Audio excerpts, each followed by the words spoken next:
In this tutorial, I'll show you how to create a seamlessly looping neon tunnel in Adobe After Effects using a free Saber plugin for Video Copilot. Hope you enjoyed the tutorial and let's get to it. Let's begin by creating a new composition. I'll name it Render 1920 by 1080, 30 frames per second. For the duration, set it to be 5 seconds exactly, that is important, then click OK. Now click here and enable Tidal Action Save to be more precise. Then we need to create a new solid, so let's go to Layer, New Solid. I'll name the solid Saber. For the width, set it to be 2500 and height to be 1500. That is important so that the glow effect doesn't get cut off at the edges of the solid. Then click OK. Then you want to go to Effects and Presets window, search for Saber, and add Saber effect to the solid that we've just created. Then you'll see these 2 points, the start and the end. You want to drag the end point and place it somewhere like here to the left and down of the center. Then you want to drag the start point, holding Shift, a little bit down like so. Then open the render settings and set composite settings to be transparent.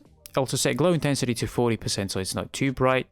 Then you want to select the Saber solid, go to Edit, Duplicate, or press Ctrl D as a shortcut. Right click the duplicated layer, go to Transform, and select Flip Horizontal. Now select both layers and set the mode to Screen. If you don't see the modes column, click here to enable all the columns available at all times. Then you'll see the modes column, click the drop down, and select Screen. So now the layers are not getting cut off by each other, and that is cool.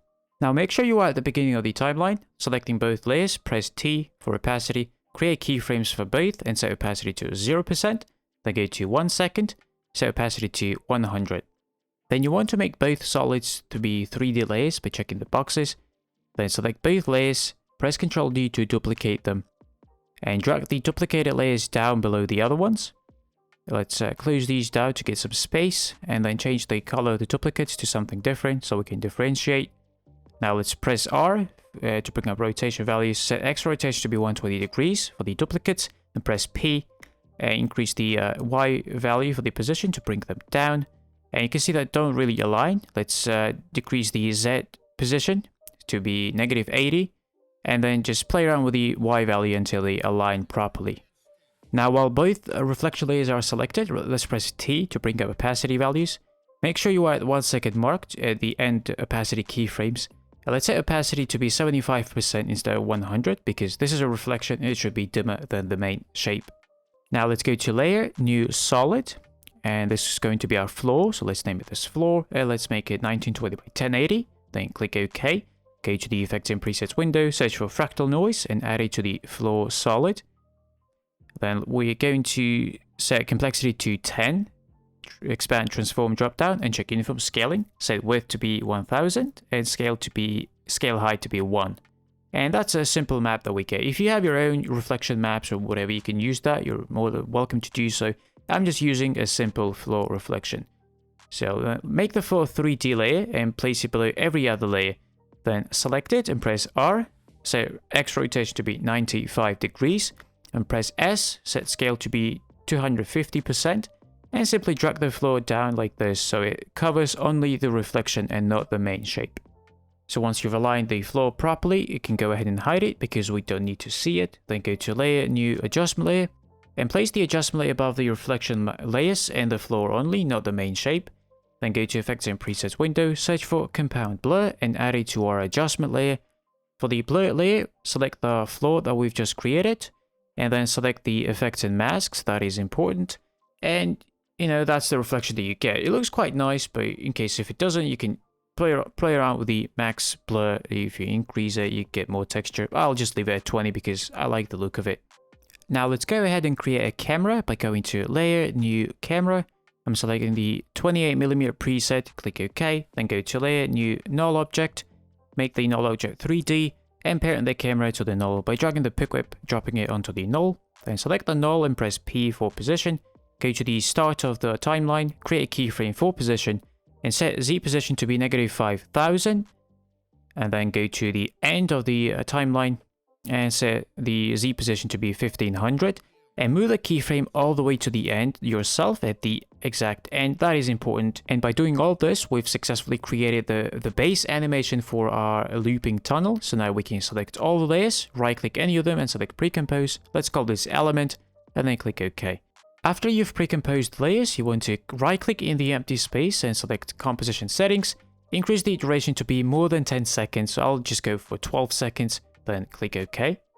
Now let's zoom out the timeline all the way, then select the pre-comp, right click it, then go to time, select enable time remapping, and then you want to extend the composition all the way to the end, so in my case it'll be 12 seconds.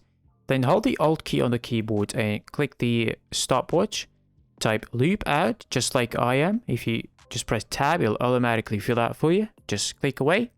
And this is what creates the looping animation. So instead of finishing at 5 seconds, it'll start playing over after 5 seconds, as you can see. So let's drop the resolution to half, because it could be quite heavy. And as you can see, after 5 seconds mark, it starts playing over again. So now it is just a matter of duplicating the compositions and offsetting them by 1 second. So that's exactly what I'm going to do. I'm going to duplicate the layer and move it to 1 second, then go to 2 seconds, duplicate it again, move it to 2 seconds, and do that several times until I reach 5 seconds. And once you've duplicated the composition several times and you've reached the 5 seconds mark, you want to press B while you are at 5 seconds to bring the composition start point. Then go to 10 seconds exactly, then press N to bring the composition's end point. And now we should have a perfect loop. So if we play this back, you'll see that we're getting a perfectly looping animation, meaning that you shouldn't even notice the point at which it starts playing over again. And at this point, you might want to add more elements, maybe with different colors to create some variation. That is very easy to do. All you want to do is just select all the layers and press Ctrl D to duplicate them. Then let's move to half a second, so that would be 15 frames exactly. And move these duplicated layers to 15 frames, just offset them like this. And let's change the color of them so we can differentiate. Then go to the Effects and Presets window and search for Hue and Saturation. And then you want to add this effect to any of the duplicated layers. So let's add it to the bottom one, to the 11th layer in our case. And then just by dragging the master hue slider, you can see that the color of the element is changing. And I'm going to set it to 140 degrees, and that would be the red color. Okay, as you can see, then I'm going to select the hue and saturation effect, press Ctrl C to copy it. And then I'm going to select every other layer that we've just duplicated and press Ctrl V to paste the same hue and saturation effect to those. And you can see now we have a variation in color. And one important thing here to do is to select the first layer at the top and remove it, because that's the extra layer we don't need for our perfect loop. Then you want to select all the layers here, click the mode drop down for any layer and select the lighten. And as you can see, that makes everything nice and bright. Now let's go ahead and preview the tunnel from the beginning, or from 5 seconds mark to properly put it. And you can see that looks pretty on point. And you can see that there's no difference between the start at 5 seconds and the end at 10 seconds. So that is what the perfect loop looks like. At this point, we can go ahead and add a background layer just to complement the scene. Go to Layer, New, Solid. I'm going to name this PG. Places below other layers. Then go to Effects and Presets, search for Gradient Ramp. Add it to the background solid. Then for the start of ramp, let's choose the top left corner. For the end of ramp, choose the bottom right corner. And let's choose the colors that would suit the scene. So for the start of color, I choose the dark tone of red. And for the end color, the dark tone of blue. And we can finish it off by adding an adjustment layer by going to Layer, New, Adjustment Layer. Make sure it's above all layers. Then go to Effects and Presets and search for Noise. Just a regular noise. Add it to the adjustment layer.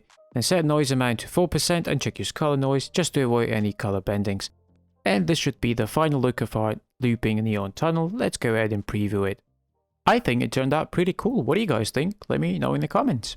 I hope you enjoyed this tutorial and learned something new. If you did, do not forget to leave a like.